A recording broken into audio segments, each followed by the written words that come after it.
Hello and welcome to the very first program of Kaleidoscope. I'm Savithri Rodrigo. Kaleidoscope is a weekly program in a short span of time filled with variety where we will chat with interesting people, maybe talk about some issues, some experiences, have some fun things in tips and recreation and even a news capsule. Each week it will be different. On the program today, we have a chat on the sharing economy in our segment Let's Talk with Mevan Perez, and this is on the sharing economy. As I mentioned, he is the head of operations of Pick Me Food. In our segment Life in 60 seconds, life and business coach Dinali B. Dandania tells us or gives her top tips on WFH or working from home. But first, here's your news capsule for the week.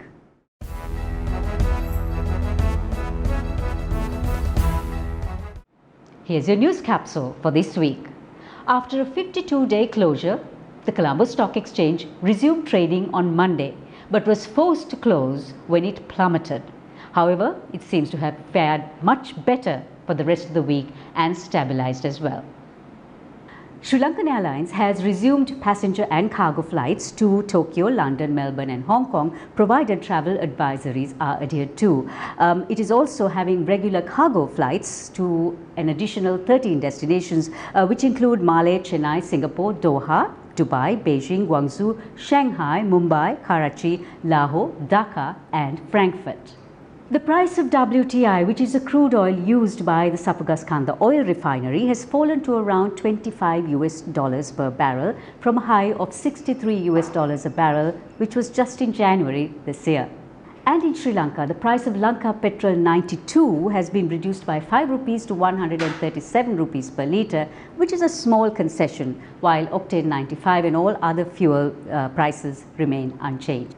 In contrast, the price of gold has moved up, so that's good news for us Sri Lankans who are rather fond of our gold, our necklaces, earrings and rings and bracelets maybe.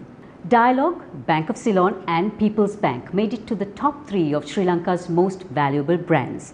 People's Bank was the only entity to show an increase in brand value among these top 3, and it also improved its brand rating to AAA-. Brand Finance cited that banks in the forefront of innovation notched an increase in both brand value and brand strength. COVID-19 has brought out the good in humanity and also that of Sri Lankan hospitality. Owner of Cafe Chill in Alla, Darshan Ratnayaka, put out his good intentions, got all the tourist hotel owners in Alla and made sure the stranded foreigners there had food, accommodation and a warm Sri Lankan smile, all free of charge. Well, COVID-19 has also brought out some strange priorities. Australians fought over toilet paper, Americans stampeded to buy disinfectant, and Sri Lankans, well, they stood in queues to buy alcohol. And we move to sport. Aravinda De Silva and Kumar Sangakkara have been shortlisted by the BBC to be among England county's greatest overseas players in the last half century. Bowlers may soon be using wax instead of spit to shine the ball. Australia's Kookaburra is developing a wax applicator that allows them to do just that. England club football player Marvin Hamilton, whose mum is Sri Lankan, will soon be playing for Sri Lanka. As a child, he played for Arsenal and also played briefly in Cyprus, in Australia and the USA. If you're missing the club scene, Germany has the answer.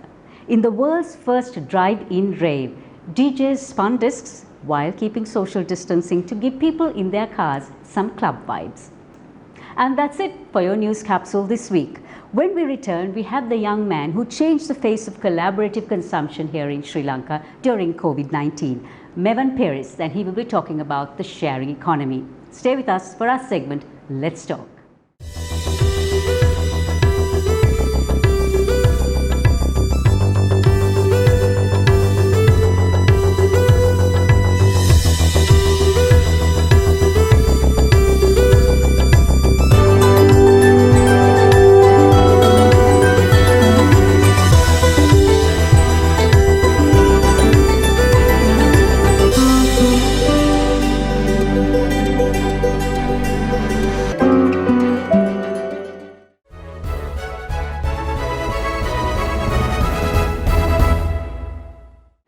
Airbnb is the poster child all over the world for collaborative consumption or the sharing economy. But we in Sri Lanka, do we really know how much the sharing economy is currently in our lives and how much it is going to impact the way we live and work? So on our segment, Let's Talk, we have the Advisory Council member of the Global Shapers Community of the World Economic Forum and Head of Operations of Pick Me Food, Mevan Peris, to give us a little more insight on the sharing economy. Congratulations are in order on two fronts. One is that you've made the Forbes 30 under 30 listing in the consumer technology category, and also that you're a new dad. Congratulations. I know, probably the most challenging job role I'm going to undertake. So yeah, thanks for that. It's been a really overwhelming, but also a month filled with lots of good news. Thank you. Now, the sharing economy, the names are many. It's called the peer economy, the collaborative economy, the gig economy. But at the end of the day, it is called most commonly the sharing economy. How exactly, very briefly, how exactly does this work? And what is the impact it's going to have on the way we live and work? Yeah, so just to start off with, I think this came into a lot of popularity somewhere in around 2014-15. When actually Airbnb and Booking.com overtook the inventory capacity of some of the larger hotel chains like Hilton. So that's when people really got a bit of a awakening call. Sharing economy in a nutshell is really about how assets are shared and on a time sharing basis as well, right? So for example, if you take a picnic, right, you will have a chauffeur-driven vehicle to take you from point A to point B. And during that period, in a sense, you pretty much own that asset. You own the vehicle. You have kind of the ability to tell the chauffeur in which direction you would like to go. You can probably control the AC, the radio, whatever it may be. So as much as you do not actually own a vehicle of your own, or you may, but not in this particular scenario, what you do is that for a limited time, you share that asset. If you look at businesses and industries across the globe, what businesses and industries should be ready for this now? Gone are the days when logistics companies can be owning large fixed assets in terms of large vehicles and having a large base of employees under them to deliver goods and services, because now more and more delivery partners like even food in some instance are coming to disrupt this model through the sharing. Now I know for a fact that tour operators in the hospitality industry are also opting increasingly not to have their own fleet. With the maintenance, with the depreciation of assets, it just doesn't make sense, and you're rather much better off to your customers. So I think largely the logistics sector will be really affected, but that ripples on to places like tourism and others as well. So I think everybody has to keep a mind on how things are going to change, and it's an increased opportunity for companies to see, rather than having this large asset pool on your balance sheet, which might not be prudent at this point of time when everybody is trying to make some cuts. How do you make yourself more agile? How do you make your business more flexible? And how do you, in essence, manage your assets better by opting in for shared services? Very quickly, Mevan, what are the basics a company needs to make consumer technology a part of their DNA?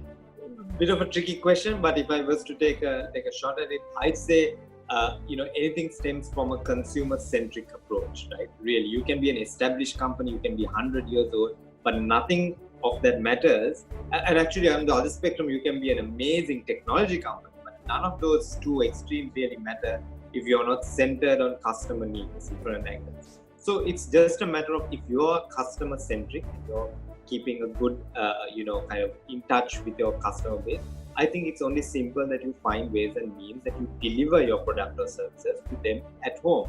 So I think while it's important on one side of the ecosystem to have the infrastructure for technology, which again, there are so many ways through the sharing economy themselves.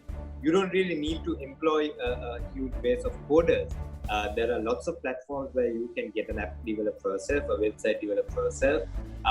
Lots of marketing and digital marketing agencies who are willing to be your social media coordinator for you. You don't actually need employers doing that. But with all of this, it's really important to figure out, okay, how has customer behavior changed? and what do I need to do to enable that? And that, yes, technology may be the means or the enabler that you get to it, but predominantly you need to figure out what the solution that you're going to offer and cater your or tweak your business accordingly. Definitely a lifeline for businesses looking towards surviving post-COVID. The sharing economy might be the answer. Thank you to Mevan Paris, the head of operations of Pick Me Food. Well, 1 minute could be a long time or it could be a short while. But however, in 60 seconds, a lot can be done. And you will find out in our next segment, Life in 60. Technology is key in moving forward to transform every challenging moment into a profit, where manual becomes digital, business becomes smart, and lives become smarter. People's Bank Online Corporate Banking. It's truly the change you need. The way we live and work is currently changing. Working from home is almost the norm. But where does home stop and work begin? Here's life and business coach Dinali B. Dandania to give you her top tips on how to WFH. Working from home comes with many challenges. So here I am sharing with you my top tips to get through those challenges. Top tip number 1. Find yourself a routine and stick to it. Top tip number 2. Create yourself a work zone. Make sure that you're in an area that helps you be efficient and effective. Top tip number 3, create focus. Get up every day and make yourself some short-term goals, achievable and realistic ones. Top tip number 4, you determine your core hours. If you want to start at 9, do so, and if you want to finish at 4, that suits you. Top tip number 5 is mobility. Make sure you take micro breaks, get up, stretch, move around, don't sit in one place for too long. Ayubowan. Welcome to Sri Lankan Airlines, where service is intuitive and indulgence is encouraged. Our care is inherent. This is where the world comes home. Thank you for flying Sri Lankan Airlines. You're our world. So that's it on Kaleidoscope this week. We say thank you to our guests, Mevan Paris and Dinali B. Dandania. Now, if you'd like to let us know your suggestions, feedback, comments, fun things to do, great people to talk to, please do email us. It's on kaleidoscopeweekly1@gmail.com. We'd love to hear from you. So, until next week, stay happy, stay healthy, and keep those hands washed. Now, here's your Kaleidoscope takeaway.